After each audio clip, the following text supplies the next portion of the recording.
The new India, in the imposing shape of the Durgapur Steel Works, was seen by Her Majesty on her return to India after her memorable fortnight in Pakistan. The workers took time off to give her the truly royal welcome she has been receiving everywhere in the subcontinent. Accompanied by the Minister for Steel and Mines, the Queen was viewing one of the 3 great steel plants which the government is constructing. Industrial India has unlimited prospects. At all levels, from top-grade engineers downwards, British cooperation is eagerly sought.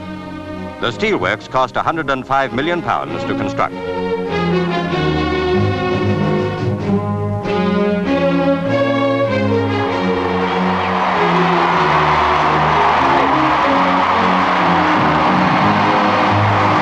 Calcutta provided perhaps the biggest mass welcome of the tour so far. It was estimated that 2/3 of its 3 million population crowded the route from the airport to the Raj Bhavan, the governor's residence. Beside the Queen sat Miss Padmaja Naidu, India's first woman state governor. The Raj Bhavan was the palace of the viceroys before the capital was moved to Delhi in 1912. Outside the gates of the residence, the police had their hands full controlling the thousands pressing near.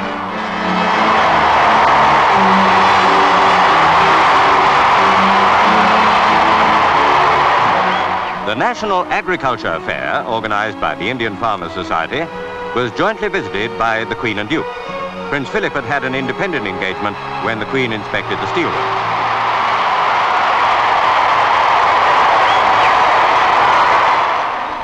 This was the first fair of its kind. In future, India will hold one every year in each state by rotation. India, with its huge population, always rapidly increasing, can no longer afford primitive agriculture. The Victoria Memorial is a treasured link between India and Britain.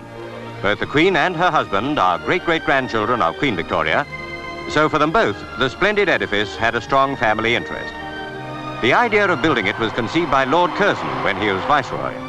As well as a monument to a great Queen, it was intended as a national gallery and Valhalla for India.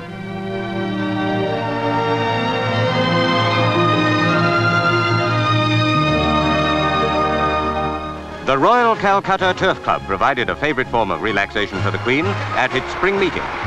Chief race on the card was the Queen Elizabeth II Cup, and several of the jockeys came from England. There was, of course, a distinctly Indian look about the program. The very beautiful course is known as the Ascot of India.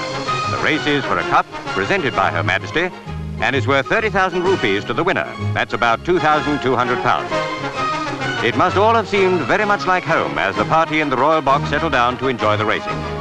The hot favourite was Risby, ridden by Lester Piggott. Distance 1 3/4 miles.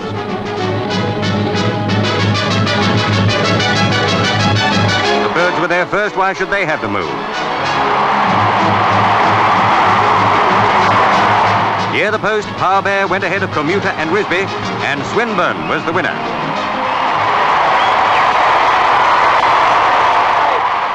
The horse is owned by Mrs. Billy Moria, wife of a Calcutta businessman. Down from the royal box, the Queen came to present the cup, rather as one woman owner to another. It made it almost Ladies' Day.